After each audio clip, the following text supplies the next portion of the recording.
Welcome to Spotlight. I'm Liz Wade. And I'm Joshua Leo. Spotlight uses a special English method of broadcasting.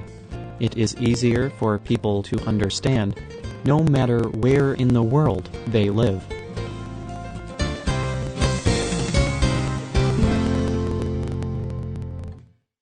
Father Gregory Boyle lives in one of the most dangerous places in the United States. He lives in an area of Los Angeles called Boyle Heights.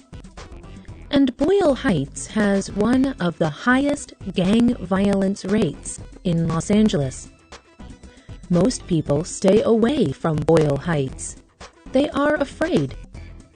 However, the danger has not frightened Father Greg away. In fact, for over 20 years, he has chosen to live and work in Boyle Heights. So why does Father Greg stay? Today's spotlight is on Father Greg and his work with gang members in Los Angeles. Father Greg is a Jesuit Christian priest, and as part of his work, he has started an organization called Homeboy Industries.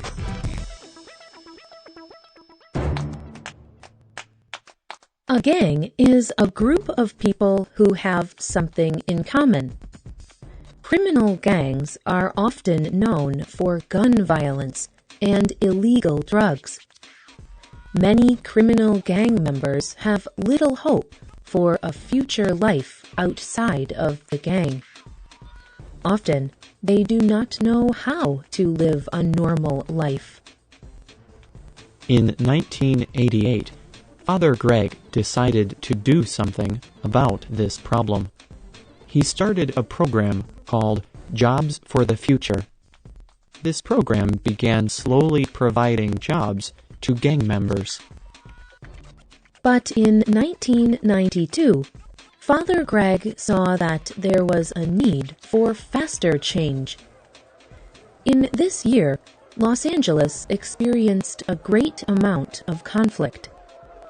Many things caused this terrible violence: police violence, race conflict, a lack of jobs, and a culture of gang violence. In many parts of the city, there was rioting and violence. 53 people were killed, and many buildings were destroyed. These events caused Father Greg to react, and he started the Homeboy Bakery. Homeboy is a word that gang members use. It means something like friend or brother. The Homeboy Bakery sells pies, cakes, and bread, and the people who make these foods are former gang members. The bakery provides them with job experience and skills. Former gang members who work at the Homeboy Bakery often work with members of other enemy gangs. This is very difficult at first. It is hard for gang members to work with people they used to fight. But when gang members work together, they learn to value each other. They also learn how to make peace and how to deal with their problems. In 1999, the Homeboy Bakery burned down. It was a difficult time for the bakery. It had been a place of hope for many people. Father Greg wrote about this time. The next day, we were able to inform all the bakers about what happened. But we could not find one of them, a young man named Lencho. So, when it was time for him to begin working, Lencho steps off the bus wearing his perfect white baker's clothes. His step is light as he walks into the car lot. But once he enters, he sees that the building has burned down. No one needs to explain. he stands there frozen, puts his head in his hands, and begins to cry. The bakery was Lencho's reason to get up in the morning. Just as important, it was his reason not to go out with his gang the night before. His relationship with his co-workers, his former enemies, was deeper than anything he had ever known in his family. It was stronger than the friendship he knew in his gang. All we could do was surround him with love and the promise of rebuilding. In 2001, Homeboy Bakery became Homeboy Industries. And today, Homeboy Industries includes many other programs. There is a school and daycare program for young area children. There are also many programs to find good jobs for young people. All the gang members go through a job training program. This program gives them the skills that they need to be able to work. Some of the gang members work in the building industry, some in the homeboy businesses. One favorite saying of Homeboy Industries is jobs, not jails. A good job provides a way of making money that does not harm other people. It also gives people a sense of value. If a person is working, he feels that he is worth something. It is more difficult for other people to take advantage of him. He can provide for himself and even for his family. But a job is not the most important thing that gang members receive from Homeboy Industries. The most important thing is love.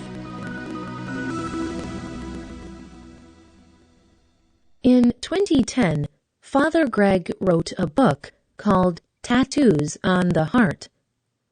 In it, he writes about his experiences working with gang members. Many gang members mark their skin with permanent pictures or words. These tattoos often show which gang a person belongs to. These are tattoos on the body. However, Father Greg writes about tattoos on the heart. His book is mainly about love. He writes about the love of Jesus Christ. Father Greg believes that God loves every person. He writes that there is no shame or guilt that is too big for God. And Father Greg writes that God accepts each person just as he or she already is. This is the idea behind all of Father Greg's work. This kind of love is unconditional. And for many gang members, this kind of love seems too good to be true. Gangs give their members only conditional love. A gang member must always earn their love by performing duties. If a member does not do what they are told, they are punished, removed from the gang, or even killed. At Homeboy Industries, Father Greg wants to change the way gang members understand love. He wants to share a love that is unconditional, a love that requires nothing. It is this kind of love that gives people hope and a sense of value. Today, Father Greg spends some of his time traveling. He meets with people and tells the stories of his homeboys. He wants to make people aware of what is happening in his community. But he also wants to share his message of unconditional love. He believes that every person needs to hear this message, the message that God accepts and loves them just as they are. The writer of today's program was Rena Dam. The producer was Liz Wade. The voices you heard were from the United States. All quotes were adapted for this program and voiced by Spotlight. Computer users can visit our website at www.radioenglish.net. This program is called A New Life for Gangs. You can also visit our website to talk to other English learners on our discussion boards. If you have a comment or question about this program, you can leave a comment on the script page. Or you can email us. Our email address is radio@radioenglish.net. You can also find us on Facebook and Twitter. Just search for Spotlight Radio. We hope you can join us again for the next Spotlight program. Goodbye.